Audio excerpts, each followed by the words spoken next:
When I need answers about anything to do with personal growth, I go straight to my mom and my aunt. Here they are, Priscilla Babin and Tina Gilliat with the sister sauce.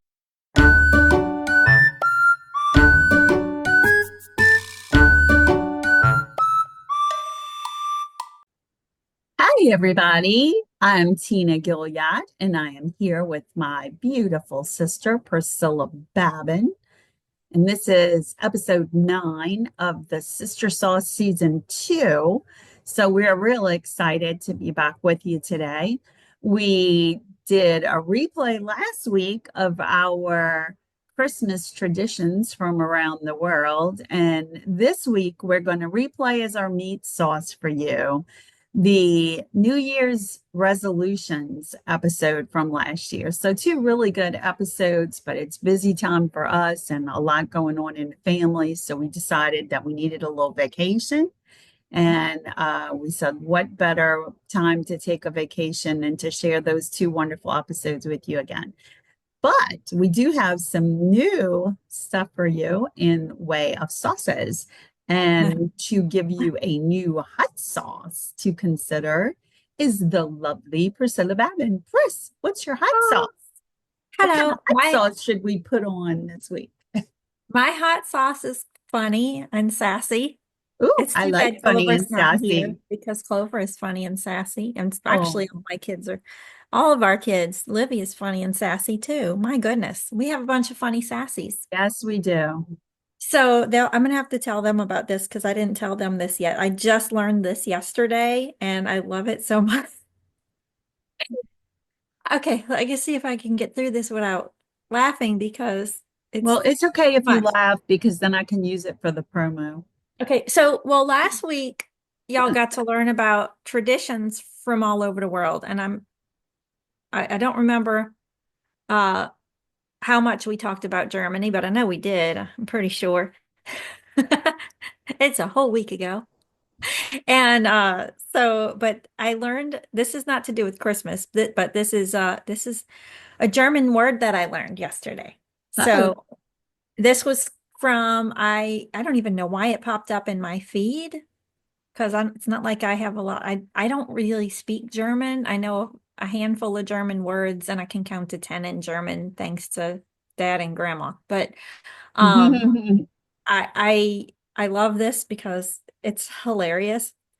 But they had shared this German travel site on Instagram had shared a post of it was a talk show and there was an actress talking about how she had I guess she was on location filming in Germany, maybe whatever movie she was in or something had some German speaking in it. And I don't know who the actress was. They didn't tag her, so I can't reference who it was, but the word she was telling the host she learned was Backpfeifengesicht. I know I'm slaughtering that. Backpfeifengesicht. And Backpfeifengesicht literally translated, because it's a compound word, and so when you translate stuff, sometimes the meaning is a little doesn't it match exactly. The literal translation, Backpfeif means punch, and Gesicht is face, but the meaning of it is a face that begs to be punched. that's a great word. So next time you see a face that just begs to be punched, you can say to yourself, Backpfeifengesicht. Awesome. There Love you it. go. Love it. Love it. Well, that is some great advice, and we will try to remember that word to use it in the future. Danke for that, Priscilla. Bitte. All right, so let's get into some discussion about New Year's resolutions. Here we are with our episode from 2023 on New Year's resolutions. Our meat sauce is about New Year's resolutions because it's almost New Year's, and this podcast will drop on New Year's Eve. So it's an opportunity for us to maybe help people get a good start to their New Year's resolutions. We decided that we would give some ways to help people stick to New Year's resolutions or choose them wisely. And so that's what we'll be talking about. But before we begin that, do either of you have any New Year's resolutions? Oh, most of my resolutions are to go back to old resolutions and try again. Like eating more, making sure I'm eating more vegetables and less boxes of Gamble chocolate. Making sure I stay on top of drinking my water. What else? Getting some things done around the house, but that's always on my list. So my main things are making sure I'm moving, drinking water, and eating more vegetables. Pretty basic. What about you, Clover? I don't really have anything. You're not resolute. No. That's okay. You're young. Yeah, you are. You haven't made a whole lot of mistakes you need to correct now. I guess That's usually what resolutions are about. Well, I'm already screwing up this year. I guess I could do more work for class. I mean, I do all my homework and I pay attention, but you know, I could try Go studying. the extra mile. I don't usually study for things, so that could be a first, you know. You could put staying hydrated I think we on your need to list clarify that Clover just doesn't need to study for things. I think you have an eidetic memory or something. Pretty good. Very smart person. A VSP, a very smart person. Well, I sort of don't have New Year's resolutions. I kind of do. I've already been on a journey to eating healthier, but I decided that next year, you know how some people have a word of the year that they come up with and they say, this is my word of the year. Well, I've done that in the past and never really done anything with it. And so this year I decided that my word of the year for 2024 is going to be simplicity. And I plan to simplify my life in 2024. And it sounds a little morbid, but it's because I feel like I'm getting older and I keep saying, one of these days I'm going to do this. One of these days I'm going to do that. And I find myself saying that a lot and looking forward to someday being able to do such and such. But I don't do anything to make space for that in my life. You know what I mean? So like, you guys know that I love to write, and I have started and finished one book, but didn't get it published, and started and didn't finish another book. And all of these creative outlets that I have, I put off and I don't do anything with. I'm proud of us that we started this podcast and jumped in. I think the fact that you and I both were doing it together and we had support from our family members made it easier. So but the things that I need to do independently, that's where I slack off and I don't get it done. And I say, well, I'm going to do this. And even some of our partner projects where you and I have talked about, let's do this, and then we don't get around to doing it. But I kind of feel like, you know, we've had a lot going on, so we have some excuses there. But I do want to do more writing next year, and I want to learn how to dance. I sent AJ a snapshot of a swing dance lesson advertisement, and he wrote back and said, did you see how expensive it was? There's probably videos on YouTube that will teach us how to dance. But thing is, he can say that because he already dances really well. I don't dance that well, but we shall see. I found YouTube videos and I'm going to practice. It's probably so expensive because they have to carry so much liability insurance. I'm like, well, I know how to do a few Zumba moves from watching Priscilla, but I don't know how to do the Roomba or is that a word? Roomba? Yeah. Or am I thinking of my vacuum cleaner? Yeah, no, it's just spelled different. Oh, okay. Roomba. That's right. And I know how to do, I don't know how to do, well, I kind of sort of know how to do the waltz, but not the way it really should be done, I'm sure. But anyway, those would be fun if I could learn how to do that.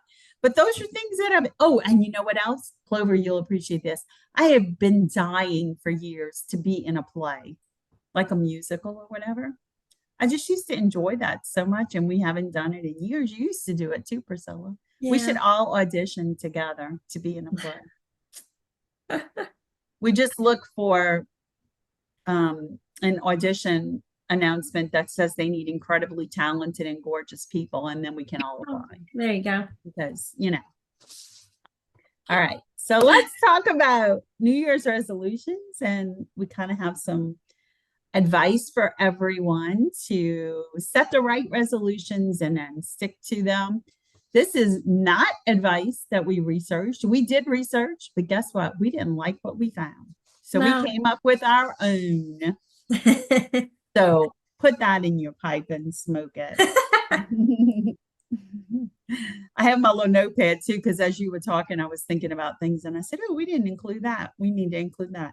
So I'll share those things at the end. But I'll start. First thing to remember is that it's not necessary to make your New Year's resolution like all or nothing. So if you decide that you need to lose weight, don't say, I'm going to lose 100 pounds. Instead, say, in 2024, I plan to lose weight. I resolve to lose weight. But even better, you can be specific about how you plan to get there if you want to change certain habits. But just don't be all or nothing. Like, don't set yourself up to fail, right? Because losing 100 pounds is a really lofty goal. And if you are too lofty with that goal, it's not going to happen. So that's my first piece of advice. What's yours, Pris? The next one is to give yourself some leeway. So for example, if you're going to quit smoking without any helps like a patch or anything, then consider tapering off. So if you're smoking a pack a day, set a goal to get down to a half a pack a day by a certain point, and then a quarter of a pack, and so on. Or I guess you could do the same thing with Gamble chocolates. I'll only eat 12 Gamble chocolates today. Yeah. Next week, I'll go down to 11. Ration it out. That's awesome. I love it. I love it. Along the same lines as that, just make small incremental changes, and you'd be surprised how those small changes will add up. My director, when I did Mary Kay many years ago, like, oh gosh, it's almost 20 years ago now. It is 20 years ago. Ooh. She used to always say, how do you eat an elephant? One bite at a time. Just like everything else. That is one for sure. And I'll just interject on that. I hope I'm not jumping ahead, but I don't think I wrote this in my contributions. But I remember when I was going back to school to finish my bachelor's, a lot of my coworkers were going through this program at work, and they kept bugging me, and they were like, Tina, don't you have like 80 credit hours already? This would be perfect for you because it's like this whole curriculum and you can finish that in a year, plus you need 80 additional credits. And I'm like, I don't think I'm quite at 80, but and so they kept bugging me. Well, they all went back to school and I didn't. They went through this program our company was sponsoring through a local university, and they all graduated a year later. Actually, it was like 18 months or 2 years. And I remember when my friend Edie came back and said, I'm graduating. I said, oh my gosh. I said, I can't believe you're graduating. Has it really been 2 years? And she said, yes. Now, granted, PJ was a baby at the time. So one of my rationales for not going back to school was that I had wanted to be a mom so desperately for so many years that there was no way I was giving up time with my baby. And I believe that was a good choice for me. But it hit me when she said that it had been 2 years. I said, you know what? The 2 years passed, regardless of whether I was in school or not, right? And so if I go to school now, in 2 years, I'll have graduated, or in 2 years, if I don't go to school, I won't have graduated. So that was when I made the decision to go back to school. And just making the decision to change something like that, like just making the decision and starting a healthier way of eating, or starting an exercise regimen, or starting to take one class at a time, empowers you to keep going. It like propels you. I don't know if that's a good explanation, but it just struck me. Yeah. That initial excitement, I think, is a good kicking off point. Yeah, for sure. Are you next or me? I think you're next. Or no, I'm next. Sorry. I interjected on yours and then I got us off plan. Okay. Plan ahead. Set yourself up for success. For example, if your goal is to learn how to dance, research affordable classes or videos. I wonder where There we you got go. that example. You can learn anything from YouTube. This is the truth. I'm not kidding you. I'm not kidding you. I think there's a special on Duolingo right now too, if anybody wants to learn new languages.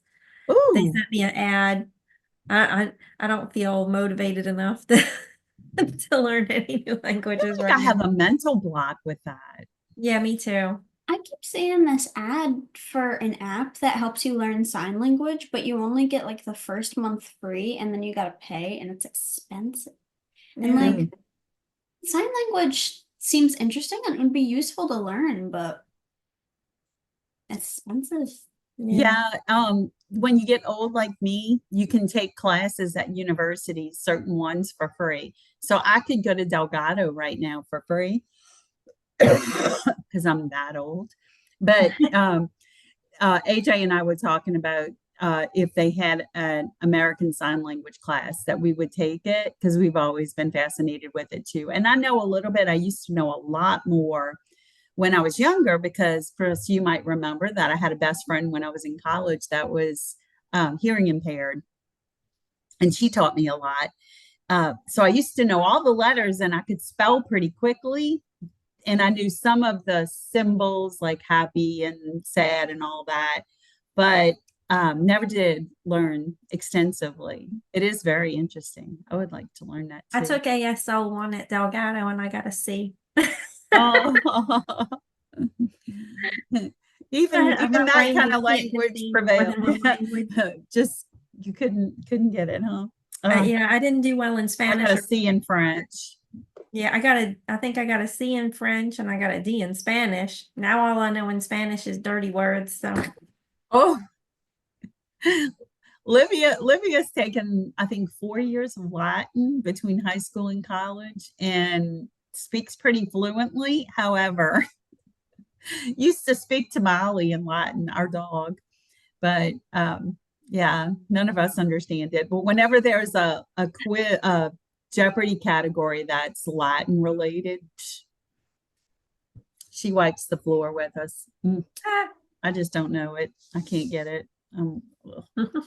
But she swears it's one of the easier languages to learn. Well, all the Romance languages. So it's probably a good basis for some of the other ones. I'm sure. Yeah. Latin is the root for like 10 languages. Yeah. The love languages. I love it. I just like the accents. And I can't do them. Oh, we won't even go there with me. You know how my accents are. All right. So the next thing is to celebrate small successes. So I probably am being redundant because I think I've said this once before, but I did a panel discussion at the Toastmasters International Convention in Canada. And they were asking us all these questions about, I had been a district director. And so they were asking all these questions like, what did you do to make your district a success and things like that? And one of the questions that got posed to me was, do you recommend celebrating small successes or waiting until you reach a big milestone? And I got credit for being funniest panelist on the stage because I'm me, and I can't go without cracking a joke every other question. So when they posed that question to me, I said, I'm from New Orleans. We party for every reason. We don't have to wait for big milestones to be met.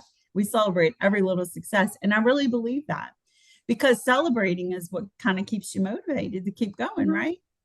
Now, I'm not saying if you lose 5 pounds, you can eat a hot fudge sundae. Right. But figure out a way to celebrate that's not going to break the bank. Clover? Or be unhealthy. Yeah. There's a studying tactic that it is a little unhealthy, but like, every time you get to a certain point, or like you answer a certain number of questions, or you get a certain number right, you like give yourself a little treat, like one M&M or something like that. I love it. Like potty training. It's like Pavlov, right? But I tend to struggle with that, because then I'll just give up on the studying and then just eat whatever candy I've given myself. And I'm sure it works for some people. Are you saying the apple doesn't fall far from the tree and its sister tree? Because your mom and I would be munching down on those M&Ms. Yeah, there's some of those out there right now. But I think that's a good theory, right? I mean, yeah. It's one of the things, if you're, as a former diet and exercise coach, I would have to, you've got to be careful about giving yourself food treats, Yeah. If you're gonna reward yourself with a food thing, it should be a healthy food thing. Like I'm gonna go to City Greens and get my favorite salad or something like that, or non-food or a lot of people, especially when you have a weight thing that you're dealing with, and a lot of people will use food and it's a generational thing, right? Because and I do it too, and I get angry with myself for doing it, but then I have a hard time coming up with other treats. But like we'll celebrate, good report cards by going to get a treat, donuts or bubble tea or something, get this, sorry, I get this light shining on me and it has moved. Coming in the window. But yeah, but that makes a lot of sense. Yeah. Yeah. So, a lot of times we'll use sweet treats, especially like ice cream or whatever, as a reward, but we also use it as a consolation. So, oh, I've been having the worst day, so I'm going to have a big bowl of ice cream, or I'm going to have, half a bottle of wine or, whatever. I don't drink a half a bottle, 2 glasses. Come on. Yeah. So you got to be careful what you reward yourself with, or what you use to console yourself. But yeah, if you're celebrating your successes, you can try other things that are less expensive and less unhealthy. Like I'm gonna give myself an hour to binge watch something fun on TV that I have not gotten to see yet, or I'm going to buy myself something small that is something that's useful, especially if it's useful toward your goal. If you want to make a little investment. We're making adjustments over here. Sorry. No, it's okay. Doesn't look like it's helping, but the sun is very bright on us all of a sudden. You should sing "Let the Sun Shine." There we go. I think that's better. Yeah, I think that I don't think there's anything wrong with celebrating with ice cream, report card time, or something like that. But I agree in with moderation. You. Yeah, everything in moderation, right? Yeah, for sure. That's Martin Luther, right? Yeah. Good old Marty. The next one is don't give up. If you fall off the horse, get back on. If you've worded your New Year's resolutions appropriately, you have a year to accomplish them. So, if you get halfway into January and you haven't done anything yet, you can always get going again. I love that meme. Have you seen the meme? And it has all the little people on it. It says, when are we gonna change? What do we want? Change. When are we gonna do it? Now. And then somebody says, how about Monday? Yeah. It's like you don't have to wait for a Monday. You don't have to wait for the first of the month. You can always Yeah. start over. Yeah, I'm sort of jumping down, but well, let me just add to what you were saying. I think so many people set really good, realistic goals for themselves, but it's like it goes back to what I said the first thing, like making it all or nothing. If if you if you start the new year with the attitude, I'm going to do better with my eating this year or whatever, and you screw up the first day, don't just say, oh, well, I blew that and toss it out the window. You had good reason for setting the goal you had. So just get back on that horse and start trying again. And, it's just, it's a slippery slope to allow yourself to give up when you fail, because then you're reinforcing that. I'll just go ahead and fail so I can give up. It's too hard. But I was going to say, I'm skipping ahead, but I wanted to share that quote that's a couple of right below the other thoughts, is that it's one of our favorites in this house. Jerome Bruner says, you are more likely to act yourself into a feeling than to feel yourself into an action. So you act yourself into a feeling, because if you're waiting for that feeling to come, so many people say, oh, I can't start that diet because I got to be in the right mindset. Or I don't want to start working on the yard because it's going to take me all day. And so I don't think I have the energy to go all day working in the yard. You just have to start doing whatever it is that you keep putting off. It's really my husband is an admitted procrastinator. And when he heard that quote, it really has helped him. He has to say it over and over to himself when he finds himself procrastinating. But I right after he learned that quote, I went off to a conference and I came home a few days later, and he had sanded and revarnished our stairs and stair rail and everything. And I said, what happened? And he said, I acted myself into a feeling. Nice. I need to do that. Oh, trust me. Same. I have to keep reminding myself of that. And it really is true, though. I mean, if there's something you've been putting off, and if you just start doing it a little bit, not writing that book. Big. What? You need to print that out real big. For real. On a poster and hang it over the TV. Yes. That's a good way to do it. Yeah. You can hang it on your new refrigerator. Yeah, except the dent is in a weird place. Oh Lord, don't get me started on that. But I've decided to look past the dent. So for those of you listening, we got a new refrigerator and it has a dent in it. But then we found out that was the reason we got it. It's such a great price. Oh. But it's a cool refrigerator. I'll give that. You knock on the front door and the light comes on and you can see what's inside. It blows me away. Come over and play with it. I want to come over and play with it. Y'all can come play with it. Yeah. It's pretty attractive. We have a dent on our fridge too, but Nico put a sticky note with a smiley face on it over it. Yeah, your mom told me about that. This is a really weird place, though. It's like on the edge where there's only like this much space.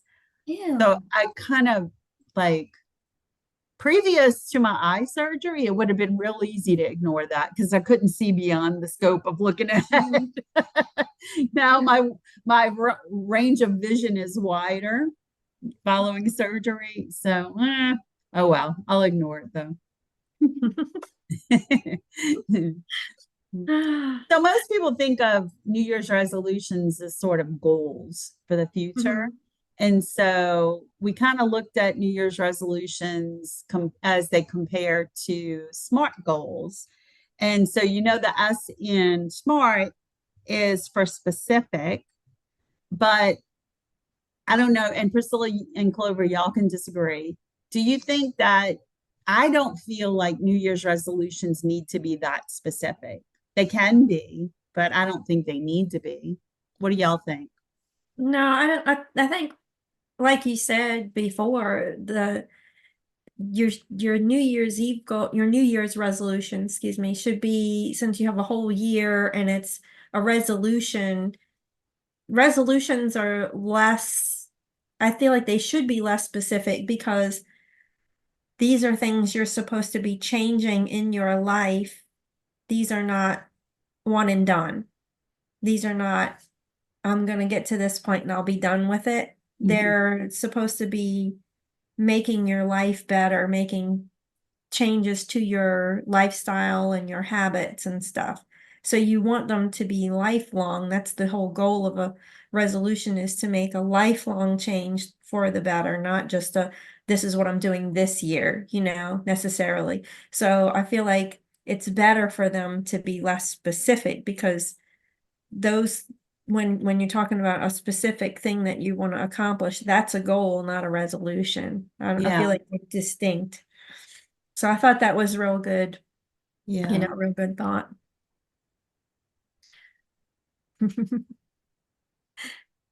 And then the M would be measurable. It doesn't have to be measurable either. Right. You wouldn't be timing yourself. You wouldn't have to necessarily set a goal time, like if you're losing weight, 25 pounds by March or whatever, that's setting yourself up for failure with a resolution. I agree. Yeah, it's like I was saying before, don't say I'm going to lose 100 pounds, just say I'm going to lose some weight. Yeah, because even if you end the year losing only like 5 pounds, it's still better than you were the year before, right? So then the A in SMART goals is for achievable, and it definitely should be achievable. That you don't want to set a goal that's unrealistic, or set a resolution that's unrealistic that you'll never be able to achieve. Oh, or Priscilla. Well, yeah. The R is for realistic. So it definitely should be a realistic goal that you can do, something doable. Yeah, for sure. And then timely, as far as timely, when you're looking at SMART goals, usually it's sort of like what you said for measurable, Press, is a certain goal, which was the 25 pounds by a certain date, which is timely. But the timeliness, they kind of automatically are timely, right? Because if I say my New Year's resolution for 2024 is, then I'm talking about doing it in 2024 at some point. So you could set incremental goals. Like if you decided you wanted to quit smoking by the end of 2024, your incremental goals could be to get down below a certain number of cigarettes a day by certain dates, like once a quarter, set us an incremental goal. Yeah, that tapering. Pretty cool. Yeah. Yeah. And so you and I both are familiar with the 21 Irrefutable Laws of Leadership by John Maxwell. And I know this was kind of my thing, but I preached them to you so much that you were familiar with them. And so we thought that and some other leadership lessons would be helpful in doing the New Year's resolutions, in not only setting them, but also maintaining them. And I'll jump back a step and say that John Maxwell's book, 21 Irrefutable Laws, was one we looked at, but we also have done our study on intentional living, and we've talked about it tenfold. I mean, we even did a little series on it with the Sensei sisters back when we were doing our Wednesday videos. And intentional living is all about just being intentional about everything you do. And of course, that's how you're going to meet any goal and stick to any resolution. So it's worth mentioning. But the 21 Irrefutable Laws while they're designed to help people become better leaders of other people and of teams, they are also set up to help you succeed as a leader of your own person, right? Of yourself. And so we pulled 5 laws that we thought would be helpful with New Year's resolutions. And the first of those was the law of the lid. Now, the law of the lid is leadership ability determines a person's level of effectiveness. Looking at that in self-management and saying, how does that help me be a better person within myself and to achieve my goals, is that you have to know your own ability and not limit your potential. And so while the leadership lid is all about your level of effectiveness as a leader, you don't want to put a lid on your potential as a human being either, and set resolutions that are worthless, basically, I guess is what I'm trying to say. Shoot for the moon, don't it's kind of a healthy balance, because you don't want to set yourself up to fail, as we've already talked about, but also know that you're capable of meeting any goal that's realistically set. Does that make sense? I felt like I was talking in circles. No, it makes perfect sense. And then also one of them is the law of process. Leadership develops daily, not in a day. Develop good habits. And actually, while you were talking just now, I was thinking about what you were saying and what we had said before. And in the comparison between goals, and having goals and having resolutions, is this right here, I feel like, is a key thing, the good habits, because a resolution is not a destination the way a goal is. A goal is a destination, it's where you're going, but a resolution is changing your journey. So it's focusing on what your actions are, and not where your final product is going to be. It's what your efforts, it's about your efforts and not about your achievements. So I don't know if you remember. Oh, I'm sorry, I didn't mean to cut you off.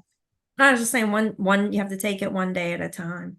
When I was teaching some classes on the 21 irrefutable laws of leadership at one point, and that's no longer part of my certification. But when do you remember that I used to use you as the law of process? I don't know if you remember that, but I had to give like my own stories and examples of every law. And so there were 2, and we're going to talk about the other one too, but I always talked about you. And the first one was the law of process, because I watched you with your Zumba business, and you had that law of process down to a T. You decided, I'm going to try these certain things to see what works well. And one was the Groupon thing. And I watched you didn't so I have this tendency myself to try something, and if it doesn't work out right away, I give up on it. But not you. You took that law of process seriously, and you just practiced what you knew potentially would work. You stuck with it, and you stuck with it, and you stuck with it, and eventually it started working. And then when you saw it working in certain areas, you branched out in those areas. And that was you. You were a very good example of the law process. You did it well. Well, thank you. Kudos to you, my sister. The next law was it's actually the 16th law in the book. So law of the lid was 1, and law of process is 2. But the law number 16 is the next one that I felt was appropriate for New Year's resolutions. And that's the law of the big mo. And the law of the big mo is all about momentum. I just love the way the big mo sounds. That's so cool. But the law says momentum is a leader's best friend. And basically what it means is, if you're like Priscilla and you do really well with the law of process and you keep doing what you're supposed to do, eventually momentum is going to carry you. You're not going to have to work so hard. So, for example, if you decide that you're going to walk 2 miles every day and it's hard as heck the first 3 weeks that you're doing it, but eventually at some point, momentum is going to kick in and it's going to become easier and easier and you're going to start doing it without even thinking about it. I love momentum. I need some momentum right now. Yeah. Same. Or you start writing that book, right? And the first 20 pages are hard as heck, but once you get going and your creativity juices are flowing, yeah. The law of momentum. The next one is 17, the law of priorities. Leaders understand that activities is not necessarily accomplishment. So get your priorities straight. So this actually is a little counterpoint to the other one I had. Excuse me.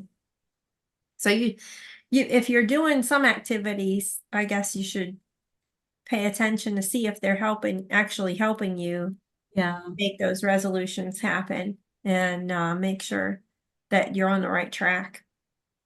What's it called?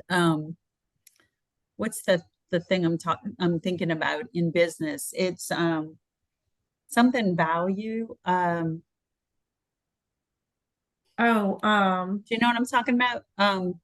Return on investment. Return on investment. Thank you. That was going to drive me crazy because it was right on the tip of my tongue. Return on investment. Yeah, it's so true.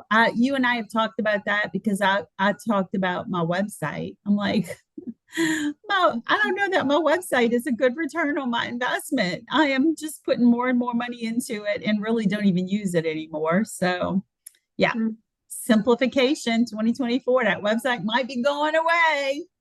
Yeah. You gotta evaluate. There'll be no more TinaGilliatt.com. Oh. You get a free one. Yeah, I have to set up a free one. Can't do it with the domain, but we'll figure it out. I don't know. I'm not quite there yet, but I'm going to be. I can just feel it. Which brings me to the law of sacrifice. Sacrifice. Excuse me. Oh, bless you. The sunlight got to me. the sun dust. What did they call it? Yeah, we used to call them little friendlies. Dust motes, right? Is it motes? Not mites. The motes are the little things that float through the air. All right, so the last one is the law of sacrifice. In the leadership laws, it's a leader must give up to go up. So it means that you have to make sacrifices to climb the ladder. You're not going to just climb the ladder automatically.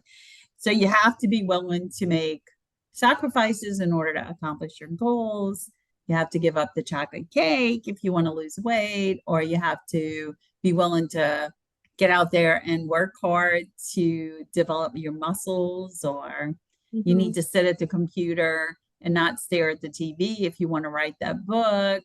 So it's all about sacrifice and then reward yourself with some TV time if you write a whole chapter. Yeah. It's like, it's those classic ones, you can't have your cake and eat it too. You can't, no pain, no gain, and most of the time change is not convenient. It's challenging. There's another one. If it doesn't challenge you, it won't change you. I like that. My therapy, I had it on my Facebook page. Oh yeah, when you went for a to while, you remember that? Yeah. In physical therapy for my shoulder, I had such a hard time because my shoulder froze. I don't know if that's the proper term, but anyway, my shoulder kind of locked in place because I didn't have therapy soon enough after my rotator cuff surgery. And it was the most excruciating thing to go through to try to loosen that shoulder up. And it was so painful. but they had this big quote on the wall that said something about not achieving anything if you're not willing to do the work or whatever. And it was such a good quote. I'll have to look that up. I don't remember what it was, but it was really good. Trust me. Can always post it later.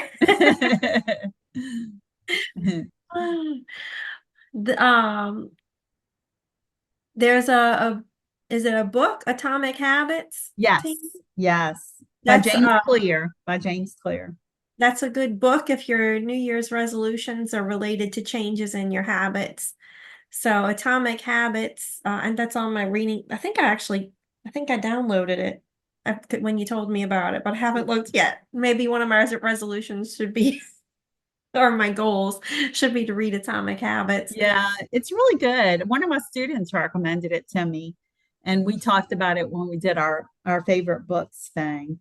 But yeah, for sure, it's a very good book, and if you're trying to develop good habits, it has some really good hints in it for you to do, not just to develop good habits, but to break bad ones as well. So it's good. And then the final thing that we had on our list, I'm trying to find that quote because I'm going to say it before we get off of here, is watch your language. So don't say things that are out of your control. So it sounds stupid, but you'd be surprised how much our own language derails us. And so if you say something like, in 2024, I'm going to get healthy, and then you're diagnosed with cancer or whatever, immediately you feel like a failure. So you don't determine things or don't make statements about things that are not in your control. Instead, just say, I'm going to eat better foods, or what can you control? So use language that is what you can control and not out of your control, if that makes sense. So, but yeah, good stuff. I hope that will help some people with their New Year's resolutions. Are y'all both ready to go with your New Year's resolutions now that you've learned from us? Maybe. Now that we've learned what we have. I'm definitely more motivated now. Well, there you go. New Year's resolutions. Go make them. Don't break them. Go make them, but don't break them. No, that's not true. So many people break New Year's resolutions, but I'm always thrilled with myself when I actually follow up with one and keep it going most of the year. Yeah, and don't be too hard on yourself if you don't. There's always you can start anytime. Yeah. You know, that's a really good segue to my marinade today. Excellent. Would you like to know what my marinade is, Priscilla? I would. Okay. So, you know, I'm doing the 365-day Bible study. It's a Rick Warren Bible study, and it's on the little Bible app on my phone. And it was either today or yesterday. I can't remember which one. I think it was today, though, because I feel like no, it must have been yesterday because I screenshot it. The discussion was about self-worth, and he was saying to people that you have to be careful that you don't confuse self-worth with net worth. And people have a tendency to think that their value, the value of them as a person, is directly in line with their net value, the value of their possessions and their assets. And so he just basically said, your value has nothing to do with your valuables. Don't confuse that. Know that you are worth so much money. And it was interesting because he talked about how if you calculate the cost to reproduce cells or whatever, it was from a book he read, the cost of the average American human body would be approximately $6 million. So we're all like $6 million women and men. But that is all beside the point because everyone is valuable, and you have to consider that when you're thinking of your own self-worth and not confuse it with the monetary value or the amount of money you have in the bank. And so I thought it was a good time with the new year to remind everyone, don't be hard on yourself. Like you just said, if you break your New Year's resolutions, just do the best you can because you are valuable and you are loved. And that's all that's important. And just keep trying and keep moving forward and being purposeful, and it'll all work out. And Sounds that's good. my marinade for today. That's a good thing to marinate in. Yes, Like indeed. Yes, indeed. and sit in your Epsom salts with your with those thoughts. Well, I hope everyone has an amazing new year and is ready to face 2025. So happy new year, everybody. Make yourself a priority. And take care of you. Bye. Bye.